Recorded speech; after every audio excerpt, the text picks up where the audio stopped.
please remember to leave a like, a comment, share the video about, and if you haven't already, subscribe. Thank you.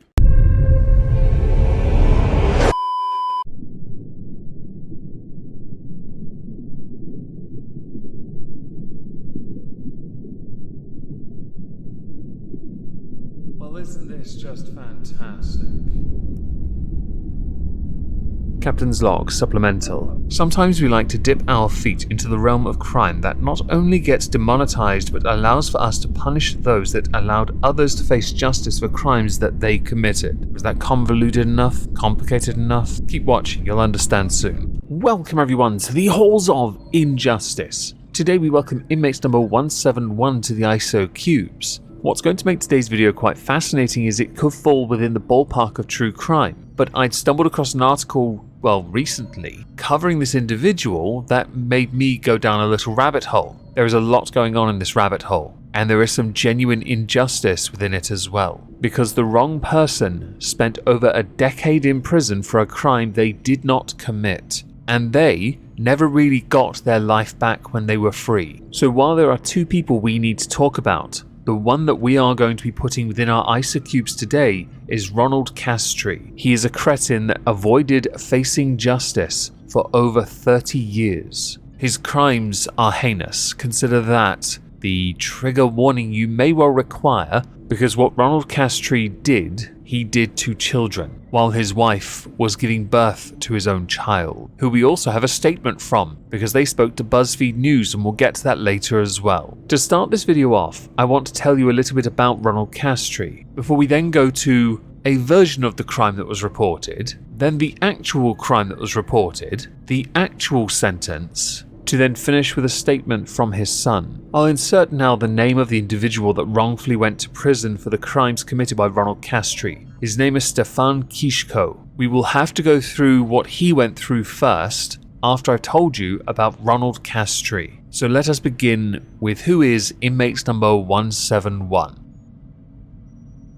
Ronald Castree was born on the 18th of October in 1953. Originally from Rochdale, he lived in nearby Shaw and Crompton and was for many years a taxi driver. He was quite an unpopular individual with his neighbours, who had said he had a very nasty temper. His now ex-wife indicated that he had a foul temper with both his mouth and his fists. That same lady had given birth to a son. Castree was not the baby's biological father. His wife had had an affair. In 1975, she went back to hospital with deep vein thrombosis, which left him at home on a rather convenient day. Law enforcement considered the illegitimate child's birth to be the catalyst, the trigger, for what he did later in life. They did go on though to have two more children and split in 1996. During his life, he had actually committed a number of crimes. In July 1976, he abducted and sexually assaulted a 9-year-old girl. On the 12th of July, he pleaded guilty and was fined £25 on both counts against him, which were indecent assault and incitement to commit an act of gross indecency. In 1978, he was fined £50 after indecently assaulting a 7-year-old boy. These aren't the ones, by the way, that he is being convicted of, and those sentences are absolute dog plop. He was not a nice person, not well loved, not well respected. He was abusive, he was vindictive. Go figure, he'd be a taxi driver. This foreshadowing, in the form of the crimes he's already committed, that feature in his life where he barely got any time at all. None, by the way. We now need to go to the crimes, but with two sides to it. One being that much later, more recent, concerning Ronald, and the version that led to the wrong man going to prison, concerning Stefan Kishko. The victim's name is Leslie Susan Anderson, also known as Leslie Mulseed. She was 11 years old when on the 5th of October, something genuinely horrific happened to her, at the hands of Ronald Castree, but for many years believed to have been at the hands of Stefan Kishko. On the 5th of October 1975, British schoolgirl Leslie Mulseed disappeared. Leslie lived with her mother April, stepfather Danny, and 3 siblings. She suffered with a number of cardiac complications since birth and had had open heart surgery as a consequence. 3 days after she had disappeared, she was found on the Rishworth Moor. She had been stabbed 12 times and had been sexually assaulted. On December the 21st, 1975, the police arrested Stefan Kishko. He had become the prime suspect for the police after a group of teenage girls came forward and claimed that he had exposed himself to them in the past, later on admitting they made it up. But as is often the case with the police, and you have evidence here from 1975, listen and believe in full effect. For the next part to make sense, you need to know a little bit about Stefan. Stefan was a vulnerable man with learning difficulties who was 23 at the time of his arrest, but he possessed a mental age of just 12. He was a tax clerk, held for 7 weeks, and did not initially have a solicitor. Essentially, he became an easy target for the police to simply pin onto him. With nothing beyond anecdotal evidence, there wasn't a whole lot to work with, but there was evidence in the form of Leslie's clothing and DNA, but we're talking 1975 here. With no solicitor present, he was made to write a confession. Eventually, when allowed one, he retracted it. This confession, which was not a confession at all, he was made by the police to confess. Lazy police work, desperate for a result, but not for justice. He was eventually charged and put on trial. In July of 1976, he was found guilty of the murder of Leslie Mulsey, and he was sentenced to life in prison. I'm going to insert a fun little fact about Stefan Kiszko here. It ties in with the DNA thing I earlier mentioned. While much of the evidence was eventually destroyed, some of the tape was not. On that tape was DNA, sperm count, meaning that the person who did in fact sexually assault Leslie could father a child. Kiszko couldn't. He suffered from a hypogonadal diagnosis. He was sexually incapable. Not that the police cared. They had already essentially groomed him to agree that he had done this, used the fact that he retracted it against him, character assassinated him. They didn't present anything definitive to say he had committed the crime, and there is some corruption involved in this. Stefan's mother always believed he's innocent. Charlotte contacted human rights organizations including Justice to get help to prove her son was innocent, which led to Campbell Malone to take over the case. In 1992, it was taken back to court and Kiszko was released in 1994. He was supposed to receive compensation for all the years of wrongful incarceration. Sadly, 2 years later, he passed away. Now, a police doctor who had examined Stefan after the arrest saw he was sexually immature and sent a sample showing he had a 0 sperm count for examination. That evidence was never put before the court. Corruption number 1, a typical tactic of the Crown Prosecution Service to decide what it is not worthy of presentation in a courtroom. Kiszko had served his time in Wakefield and immediately placed on Rule 33, a segregation policy to protect prisoners from other inmates. He had lodged appeals in the interim before being released, but Lord Justice Bridge had said we find no grounds whatsoever to condemn the jury's verdict of murder as in any way unsafe or unsatisfactory. The appeal is dismissed. During his time, he was viciously beaten. He was hated by the majority of inmates because that's what happens to sex offenders. But he was punished by society, and he was punished by the hierarchy of a prison because of what Ronald Castree did. During his time in prison, he was also eventually sacked by the Inland Revenue. Towards his later years in prison, he had developed schizophrenia and started suffering from delusions, which did lead to him being moved to Gloucester Prison, Bristol Prison, returned back to Wakefield Prison, and then transferred to Ashworth Hospital under Section 47 of the Mental Health Act of 1983. After he was released, the original trial judge, Sir Hugh Park, who had praised the police, apologised to what had happened to Kiszko, but said he was not sorry for how he handled the court case. He did write to Kiszko to express regret that he had been convicted for something he had not done. The Mulseed family publicly apologised for what they had said after the conviction, such as demanding he be hanged. The West Yorkshire Police, while accepting and admitting they had been wrong, tried to justify the position they had taken throughout the trial. One of the surviving senior officers in charge of the original investigation, Dick Holland, said, "Words can't express the regret I feel for the family and for Kiszko now it has turned out he's innocent. But the inquiry was done diligently and honestly within the terms that were legally and scientifically available. I'm noticing a trend here with those that failed to do their duty when they didn't present the semen sample that showed he had no sperm count to the trial itself." So now you've got one side of this. You've got the side of this where a man, an innocent man, genuinely innocent in many different ways, was dragged through the mud, tarred and feathered, labelled something he never was, and never got to live the life he deserved, something denied to his mother as well. What really happened? Well, earlier I mentioned that he had a day free while his wife was at hospital. Yeah, that was on the day Leslie Molseed went missing. Funny that. And that semen sample was Ronald Castree's. Leslie's clothes, which were taken from the crime scene, were destroyed. Strips of adhesive tape, though, had been kept. They had been used to remove fibers from the inside and outside of Leslie's semen-stained underwear. Scientists from the Forensic Service lab in Wetherby extracted sperm heads from the tape. From these, in 1999, for the first time ever, a DNA profile of the man who killed Leslie and ejaculated into her underwear was obtained, but he was not in the National DNA Database. Skip ahead 7 years and 5th of November 2006, and Ronald Castree was arrested in connection with the murder of Leslie Molseed. At this point, he was a comic book dealer. He was charged with murder and made his first court appearance on the 7th of November 2006 and was remanded in custody. This is when the DNA sample from him was taken and it popped as a match on the National DNA Database. With all this information and quite a lengthy segment, we're going to go to the trial of Ronald Castree, aka Inmates number 171.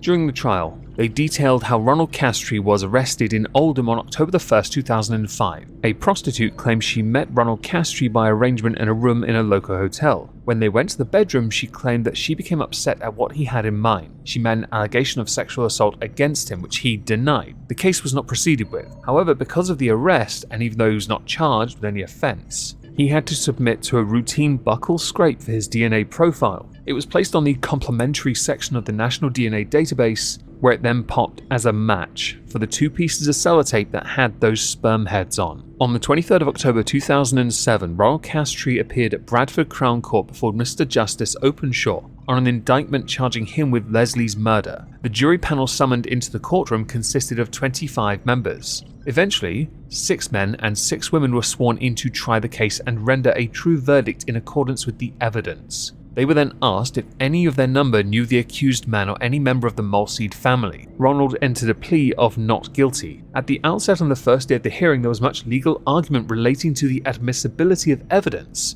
and the judge's ruling on points of law before counsel for the prosecution. Julian Goose opened the case before the jury. He told them in a crafted, carefully opening speech, forcefully and emphatically delivered what had happened on that night. The prosecution then told the jury that the entire reason, the motivation for taking Leslie, was for sexual gratification, pointing to the fact that this girl was very much vulnerable due to physical and mental health problems, making her a lot easier for him to take advantage. Quote from the prosecution, "The man that carried out those acts had a sexual interest in very young girls and in a violent rage killed Leslie Molseed in a frenzied attack with a knife. That man was definitely not Stefan Kishko." The prosecution say it was Ronald Castree. This was yet another public enunciation of Stefan Kishko's innocence, based on unimpeachable forensic evidence. One witness gave evidence via video link so she would not have to be in the same courtroom as Ronald Castree. This person was a victim of Ronald Castree. She was 9 when she had been abducted and sexually assaulted by him in July of 1976.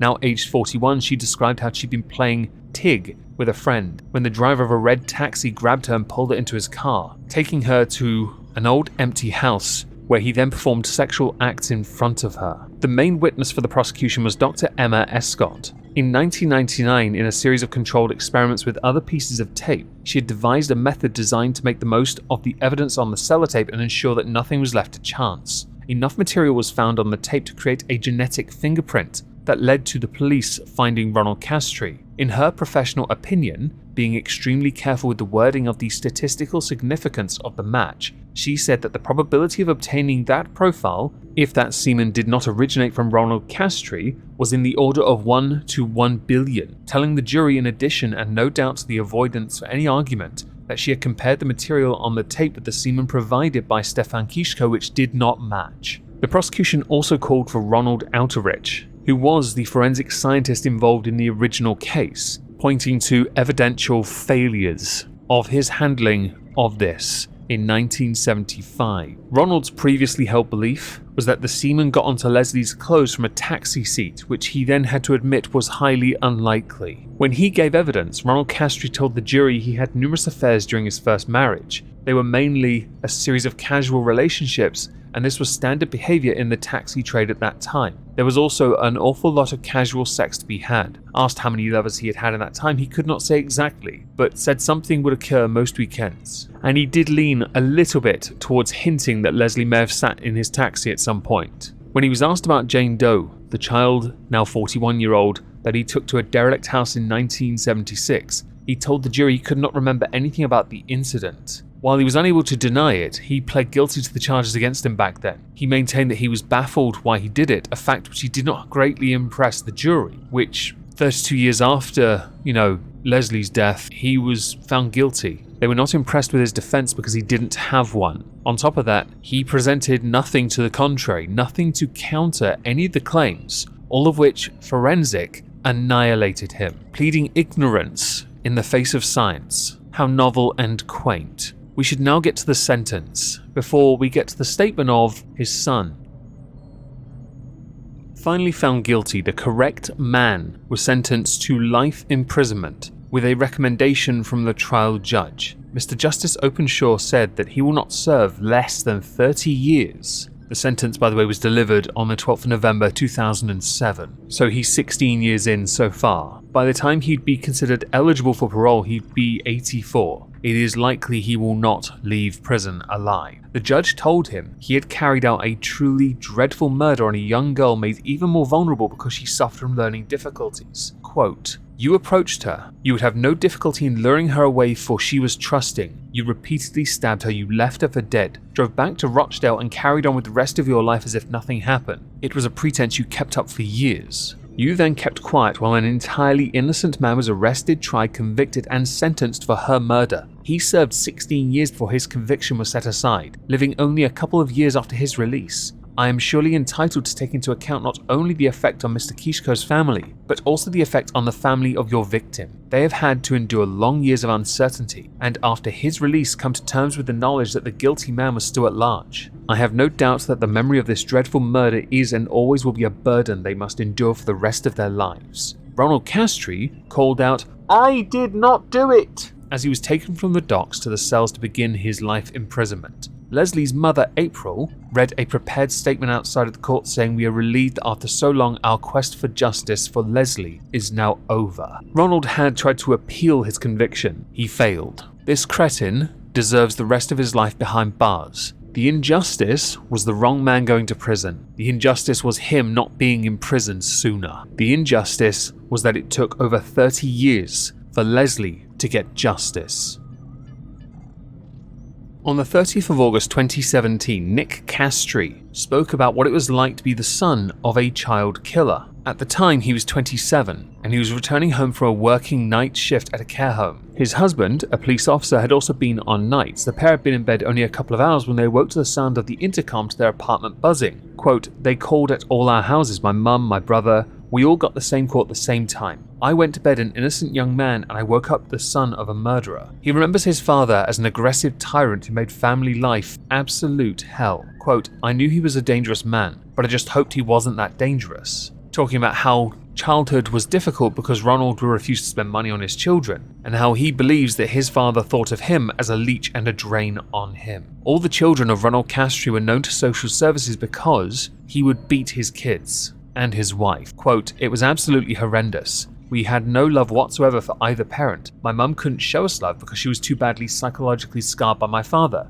I hated school. I was bullied because I had poor clothes, hand-me-downs. And then I started being bullied for my sexuality. But I absolutely idolized my older brother, who let me sit on his motorbike, and I looked up to him." He goes on to explain further how violent Ronald was after a bottle of whiskey, how his anger was akin to that of a powder keg detonating, and that when Ronald was on his way to visit his wife and his newborn son, which is Nick's older brother, that was when he took Leslie. He goes on and talks about how he was present in the trial, sitting behind the Mulseed family when he was allowed to. Never called on as a witness, but he could have been at some point, so at different intervals, he was and was not in the courtroom. He wasn't allowed to hear certain statements either. How he had been the reason that the family had broken up the way it had, finding out much later on that his older brother was only his half-brother, which I still maintain is still your brother, doesn't matter if it's half or not. And how he, along with his family, the ones that had survived this, but also had to come to terms with the fact their dad was a violent sex attacker and murderer, along with the fact that an innocent man spent 16 years in prison for what he had not done. It is a fascinating read, and of course I could go into it more, but I think you should read it for yourself, as some of it is quite dark, and I think that's quite important. His dad did ask him, Ronald Castree asked him to visit, but he never accepted. Nor did he ever write to his father, mostly because even after 30 years, Ronald Castree had managed to convince himself that his greatest lie is the truth to him. DNA does not lie, people do.